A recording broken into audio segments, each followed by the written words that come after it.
Nah, apakah Pak Prabowo itu lupa ya? Dalam politik itu tidak ada yang permanen dalam politik. Semuanya itu sangat dinamis sekali. Kalau kita berkaca pada Pilpres 2014, 2019, 2024 itu semua sangat dinamis sekali. Dan ketika penghujung waktu pendaftaran itu semuanya bisa sangat berubah. Dan menurut saya itu hal yang lumrah sekali dalam politik.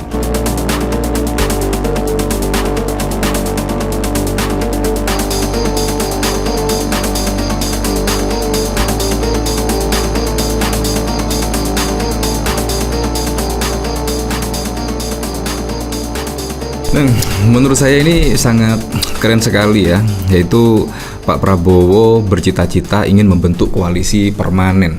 Apalagi kalau kita lihat menurut Mawarar Sirait, koalisi saat ini yang berada di parlemen itu sudah mencapai 80%. Ini adalah waktu yang tepat lah untuk Pak Prabowo Subianto untuk menerbitkan RUU perampasan aset. Menurut saya pastinya dengan dukungan partai politik di parlemen yang sangat besar sekali. Nah, menurut saya tidak akan sulit lah untuk menekan atau mengesahkan RUU perampasan aset ini. Dan menurut saya komitmen dari Pak Prabowo terkait pemberantasan koruptor menurut saya bukan omon-omon, dan akhirnya terbukti lah kalau pemerintah bisa menerbitkan RUU perampasan aset ini. Nah, pada saat lalu memang sih banyak narasi-narasi ya. Kalau kita lihat seperti PPN 12%. Kalau kita lihat pada saat lalu itu PPN 12% ditolak oleh PDIP. Nah, tetapi di situ juga pendukung dari Pak Jokowi dan pemerintah bahkan menyalahkan dari PDIP. PDIP dulu menyetujui PPN naik 12%, tetapi sekarang ini menolak dan lain sebagainya. Nah, pada saat lalu juga ketika ada RUU perampasan aset, bahkan juga ada penggiringan opini yang setidaknya dari PDIP yang mengganjal RUU perampasan aset dan lain sebagainya. Nah, saat ini mumpunglah PDIP juga tidak berada di koalisi, tidak berada di dalam pemerintahan, menurut saya sudah waktunya Pak Prabowo dengan koalisi yang super gendut untuk bisa menjawab keresahan dari masyarakat terkait pemberantasan korupsi dan lain sebagainya. Nah, tetapi wah, ini juga menjadi perbincangan ya. Koalisi permanen itu bukan untuk mendukung RUU yang pro dengan masyarakat. Kalau kita lihat, koalisi permanen ini untuk apa? Untuk memuluskan jalannya Pak Prabowo pada Pilpres 2029. Apalagi ditambah pada saat lalu Pak Prabowo itu didorong oleh Gerindra untuk maju lagi pada Pilpres 2029. Nah, Gerindra kan identik dengan Pak Prabowo ya. Ini juga sangat mengejutkan sekali, di mana pemerintahan yang baru seumur jagung masih belum genap 4 bulan tetapi sudah diributkan dengan pencalonan Pilpres 2029. Apalagi kalau kita lihat kebijakan-kebijakan saat ini, dan menurut saya juga sangat tidak pro dengan masyarakat. Terkait apa? Ya terkait pemangkasan anggaran, dan menurut saya pemangkasan anggaran juga harus dievaluasi ya. Setidaknya juga ada yang terdampak, bahkan tenaga guru honorer yang akan melakukan sertifikasi, bahkan terdampaknya bukan main-main, 400 ribuan kalau kita lihat dari pemberitaan-pemberitaan. Nah, itu juga perlu dikaji dan juga perlu dievaluasi. Dan menurut saya pemangkasan itu butuh sosialisasi. Seharusnya sosialisasi dulu lah 3 bulan, terus dilakukan pemangkasan bertahap. Kan jaraknya 5 tahun ya, seharusnya 1 tahun ini dipangkas beberapa puluh triliun saja lah, terus tahun kedua dipangkas sekian.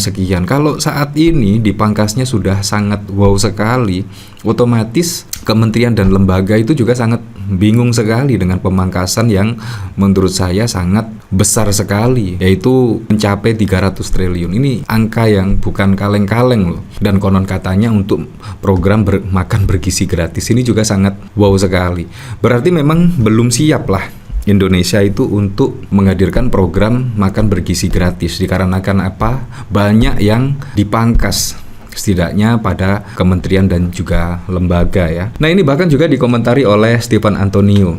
Koalisi di parlemen sampai 80%. Lantas kalian nggak bisa sahkan RUU perampasan aset gitu?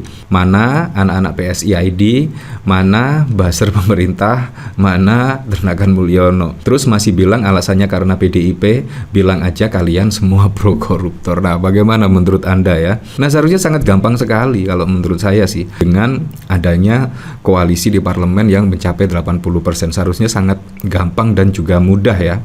Nah, ini dikomentari oleh Gunawan, ini seperti memberikan ke orang lain senjata yang sangat berpotensi bisa membunuh mereka sendiri, ya kan DPR RI.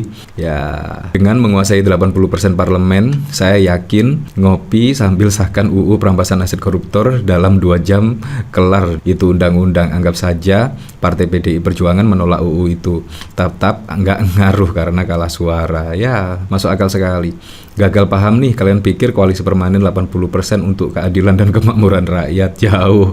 Justru bagaimana caranya supaya mereka bisa mengamankan posisi dan jabatan mereka serta mudah mengeruk kekayaan. Nah, menurut saya yang cukup masuk akal sekali yaitu pendapat dari PDIP. Menurut saya apa yang dikatakan PDIP sangat masuk akal sekali. Mustahil Pilpres calon tunggal dan bahkan juga tidak takut dengan koalisi permanen Prabowo. Nah, apakah Pak Prabowo itu lupa ya? Dalam politik itu tidak ada yang permanen dalam politik. Semuanya itu sangat dinamis sekali. Kalau kita berkaca pada Pilpres 2014, 2019, 2024 itu semua sangat dinamis sekali. Dan ketika penghujung waktu pendaftaran itu semuanya bisa sangat berubah, dan menurut saya itu hal yang lumrah sekali dalam politik, dan menurut saya itu seninya dalam berpolitik. Semua dinamis, tidak ada yang permanen. Bayangkan kalau politik Indonesia permanen, jadi tidak ada seninya kemungkinan ya. Seninya ya seperti itu, seperti bermain catur lah, otak-atik dan lain sebagainya. Jadi tidak ada yang permanen, sangat dinamis sekali.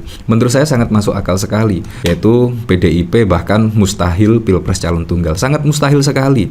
Apalagi juga ditambah putusan Mahkamah Konstitusi, setiap partai politik bisa mencalonkan calon presidennya pada 2029, alias syarat presidensial threshold 20% itu dihapus menjadi 0%. Artinya semua partai politik bisa untuk mencalonkan presiden masing-masing. Tetapi tiba-tiba ada koalisi permanen. Nah, kita lihat saja besok dramanya seperti apa ya.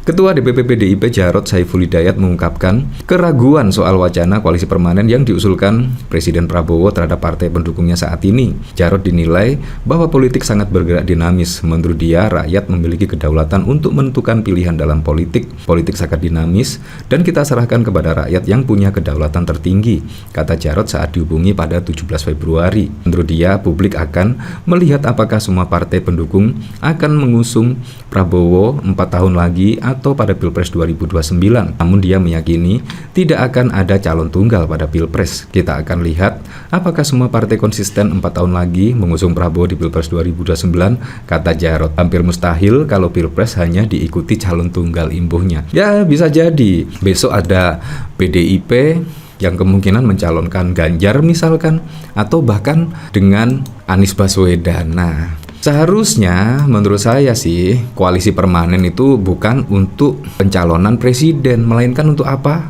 Untuk Pak Prabowo mengeluarkan Perpu perampasan aset. Menurut saya ini juga sangat masuk akal sekali dan juga diharapkan oleh masyarakat luas terkait Perpu perampasan aset ini. Nah, apalagi komitmen Pak Prabowo juga akan mengejar koruptor hingga ke Antartika. Ya, menurut saya ini jalan yang tepat lah, waktu yang tepat untuk menaikkan Perpu perampasan aset. Apalagi juga di dalam parlemen 80% ya.